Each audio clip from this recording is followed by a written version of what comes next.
えおいかん。どこ見ても士官になってしまう。こうなったら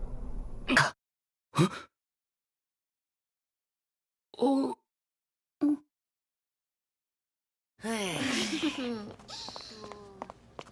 どうした。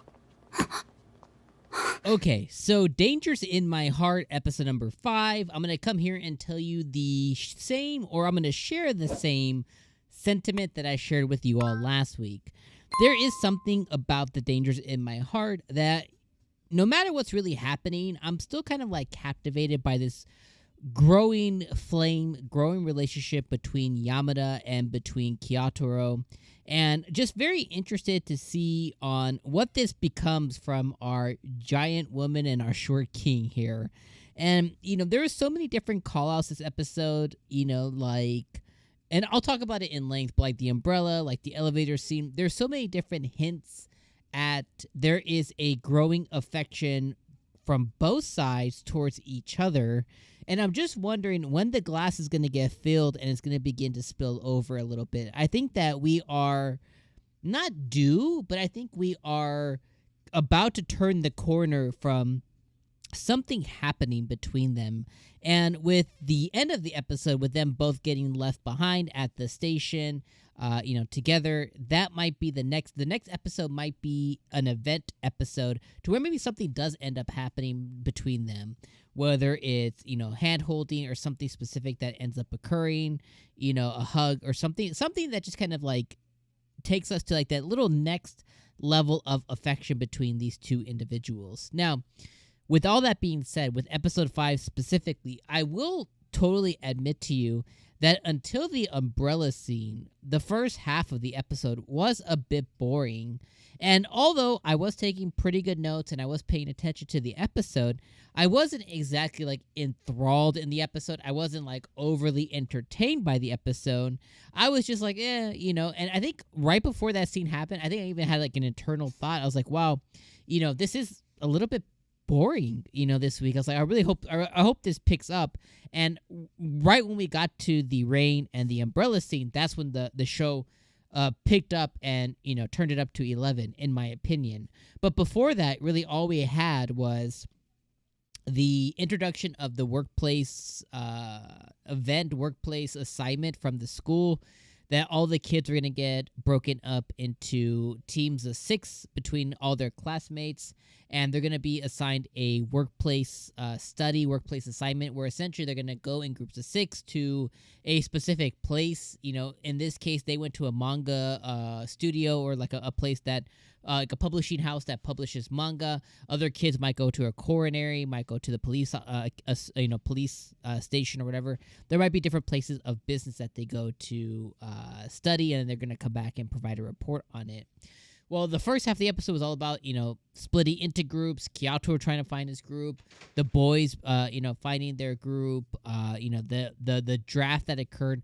All that stuff ended up happening, this episode, or that first half of the episode. But then we get into, where the real meat and potatoes are. And right before we get to the umbrella scene, we also had the library scene, where I will just say that the thick girl, definitely called Yamada out, and she could see that there's something between her and Kyoutaro. So I like how she definitely called Yamada out for that. So now let's talk about the umbrella scene. So I think this is where the first, indicator comes from, is Yamada saw Kyoutaro start, kind of standing there, contemplating what he's going to do. He did have a little windbreaker or a rain jacket or raincoat on or whatever like that. And she immediately said, like, hey, that looks a little bit big for you, but it looks like it's my size. Give that to me, and I'll go buy us an umbrella, kind of thing. And I was like, oh, that's a really cute little sentiment there. And, come to find out that he gave a little pushback and stuff, but he ultimately gave in to her, because, of course, he's going to give in to her, which he should. But he gave in to her. He gave in to her vices. But he found out, like, oh, crap, you left your backpack. I hope she didn't leave her wallet. Yeah, she did. She left everything. So he goes to run after her. And then we share a cute scene to where she's like, oh, put my wallet in my pocket.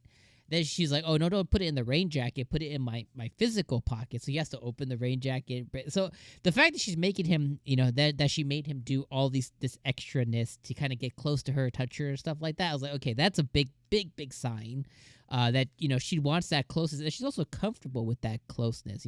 Those are two real green flags for our boy Kyoutaro, for him and Yamada, right?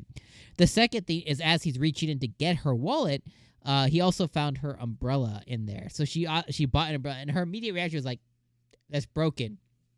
Doesn't work." And he's like, "Okay, I'll believe you." So immediately, so that tells us, we're gonna stop right there. So that tells us that she saw him, and in an attempt to get close to him and not just bout to her umbrella and stuff, like she decided to make up a different angle to where not only does she get to borrow something, like a piece of clothing from him, but she's gonna go get an umbrella, for them to get closer and spend. So the actions that she took were just very interesting, and it also leads me to think, like, did she also leave her wallet, backpack? Did she also leave that behind on purpose? In my head, I'm thinking that she was going to walk there, like legitly walk, for the umbrella, or and be like, "Oh, I had to come back for my wallet, but I actually think I just remembered I have an umbrella. Let's use it, whatever." So I think that's what was gonna happen, but I think her plan got misconstrued, but also it worked in her favor. So that whole entire scene was wholesome and then really, really cute. Really cute as well. Then the next major plot thing happened this episode, which was they go to the manga studio, they go and do all that, and at the end of it, they're leaving. And there's two things that happen in the manga studio. One, before they leave, she grabbed him by the hand or whatever to get him, because she saw that he was interested, but he was like reserving himself, so she kind of made him do it. So she made him come out of his shell a little bit, and they got a really good reaction from him to her, which I think she appreciated. Although she wasn't excited and she didn't care, she was making an effort for him. I thought that was really cute. And then the last part is when they were leaving with the elevator stuff. Because somebody had to get on the elevator being overfilled, she basically wall slammed our boy, and he was like, they were like, he's a short key, so he's like this. But her face was relatively close. And the cutest part of that scene was, he kind of like, he closes. He's not sure where to look. He's flustered and embarrassed, and he can't look at her legs. He can't look up. He's very flustered by this whole situation. So he finally, the elevator lands, or comes to the right floor. He finally looks up at her, and they make eye contact, and they're really close. And she just stays there, for like an additional 3 to 5 seconds. And he's like, "Is everything okay?" And she was like, "Oh," and she just kind of like also embarrassed, flustered, and stuff. So I thought that was such a cute, genuine moment. I was like, this is why I love the anime. It's like, it is that slow burn, but like you see these things developing and forming, and their writing and the way that they're conveying it, it's like, it's just such a pleasure to watch. It's so cute. It's just so cute that you can't not appreciate it if you're invested, So overall, there's a lot of other little things, little nuances that I didn't cover specifically that occurred throughout the episode. I won't talk about them, but there's a lot of other things that I thought were really cute things, but it doesn't negate that the first half of the episode was a little bit boring.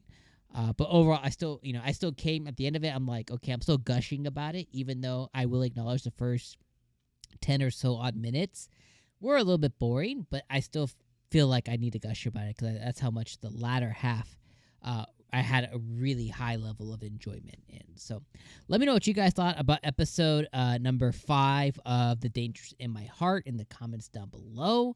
Let me know how you felt about this episode. Do you agree with the boringness? Do you agree about everything? Are you on the opposite side of that?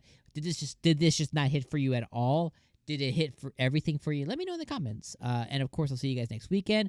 Have a beautiful rest of your weekend, or have a beautiful rest of your day whenever you're watching this. All right? See you in the next one.